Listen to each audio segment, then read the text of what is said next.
If you're someone who replays conversations in your head, not just once, but over and over, there's something important hidden in that habit. It might happen when you're trying to fall asleep, or when you're walking home after seeing someone, or even hours later when a small comment suddenly comes back to you with a sting. Most people think it's just overthinking, but replaying conversations is more specific than that. It usually comes from a very particular trait, one that shapes how you see yourself and how you move through the world, and it rarely gets talked about. You'll notice it shows up in tiny ways.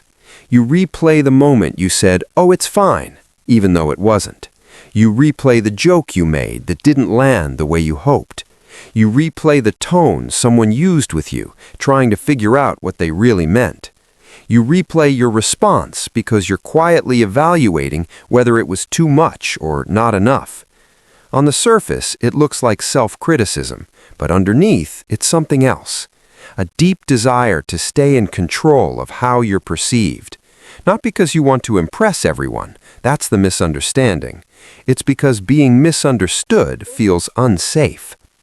For people who replay conversations, the hidden meaning is almost always the same. You're scanning for emotional risks. You don't replay the conversation to torture yourself. You replay it because your mind is trying to confirm that you didn't accidentally step into danger. Social danger, emotional danger, relational danger. It's a protection mechanism disguised as analysis. This is why the replay rarely feels neutral. It comes with a subtle tension in the chest, a slight shame that you can't explain, or a nagging feeling that you should have done better, even when nothing actually went wrong. That tension isn't weakness. That tension is your mind trying to predict rejection before it happens. If you look closer, there's a deeper pattern underneath. Most people who do this grew up having to monitor themselves. Maybe you learned early that being too much could trigger someone, or that being too honest would lead to conflict, or that staying agreeable kept the peace. So now, as an adult, your brain still runs the same program. Review the tape, check for mistakes, make sure you didn't cross a line you didn't know existed. Your memory isn't replaying the conversation, it's replaying who you had to be. That's why this habit feels so automatic. It was wired in a long time ago. And here's where it gets interesting. People assume replaying conversations means you're socially anxious or insecure, but often the real reason is something quieter. You're highly self-aware, but you're also highly self-monitoring. Those two things feel similar on the inside, but they come from very different places. Self-awareness helps you understand yourself. Self-monitoring helps you stay safe.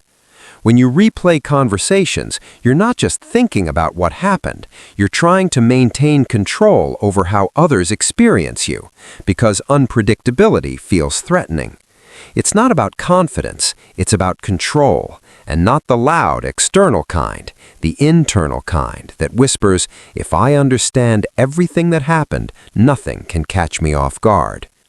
This pattern shapes identity in subtle ways. You become the person who responds carefully, not impulsively. You become the one who notices tiny shifts in tone. You become the one who edits yourself mid-sentence. You become the one who remembers every detail, even the ones everyone else forgot. It gives you a strange mix of strengths and struggles. You're empathetic, perceptive, attentive, but also easily drained, easily self-conscious, easily tangled in your own thoughts. And you may not realize how much this shapes your relationships, because the more you replay conversations, the more you start defining yourself through the eyes of others, almost without noticing. Replay enough moments, and they start to feel like mirrors, not because they show the truth, but because they show the version of yourself you're always evaluating. That's the identity level impact. You start believing your worth is tied to how good your interactions were. You start believing mistakes make you unlikable. You start believing silence is safer than saying the wrong thing. Again, not weakness, just an old survival pattern wearing new clothes.